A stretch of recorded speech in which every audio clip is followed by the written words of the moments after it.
হ্যাঁ, আমরা আজকে এই ছুটির দিনে পূর্ণবাহা নদীতে এসেছি এবং আজকে আমরা এই পূর্ণবাহা নদীতে ডুব দিয়ে মাছ ধরবো এবং দেখা যাক আমরা কী মাছ ধরতে পারি। হ্যাঁ, তো আপনারা আমাদের সাথেই থাকুন। আপনাকে আমরা যেসব মাছগুলো ধরবো সেটা আপনাদেরকে সরাসরি দেখাবো। আমরা এখন ডুব দেবো। হ্যাঁ, লেটস গো।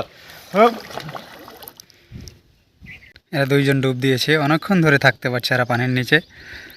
ডুব দিয়ে মাছ ধরার চেষ্টায় আছে দুইজন, দেখা যাক মাছ ধরতে পারে কি না। পূর্ণবাহা নদীতে মাছ ধরার জন্য তারা দুইজন এসেছে, ডুব মেরে মাছ ধরবে।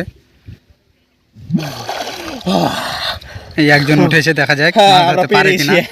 হ্যাঁ, অবশ্যই অবশ্যই একটা মাছ পেয়েছে। একবার কি মাছ এটা? সম্ভবত শৈল মাছ, এটা একবারে সেরকম শৈল মাছ একবারে মাছ পেয়েছি। আবার আমরা ডুব দেবো। হ্যাঁ, আমরা মাছ আজকে আমরা প্ল্যান করছি, আজকে আমরা এই নদী থেকে অনেক মাছ ধরবো। দেখা যাক।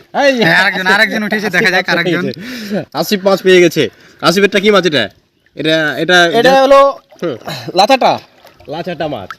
অনেক সুন্দর সুন্দর মাছ ধরছে এরা দুইজন। এবার ডুব দিয়েছে, মাছ ধরার চেষ্টায় আছে, দেখা যাক মাছ ধরতে পারে কিনা।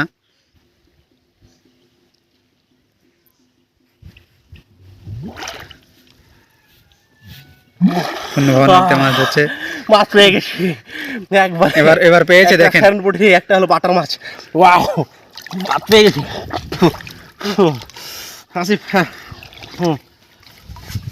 আমরা অনেকগুলো মাছ পেয়ে গেছি নদীতে, অনেকগুলো মাছ পেয়ে গেছি। আপনারা ইয়ে দেখতে পাচ্ছেন কতগুলো মাছ পেয়ে গেছে। গটির মাছ পেয়েছি, এই যে গটির মাছ। তারপর হচ্ছে ট্যাংরার মাছ পেয়েছি অনেকগুলো, ছোটো ছোটো ট্যাংরার মাছ দেখতে পাচ্ছেন।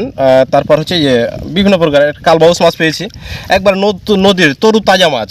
এই হলো আমাদের নদীর আজকে মাছ। তো ধন্যবাদ। আপনারা মাছ মারতে যারা ইচ্ছুক শুক্রবার দিন ছুটির দিন চলে আসবেন, পূর্ণবাহা নদীতে অনেকগুলো মাছ পাবেন। ধন্যবাদ।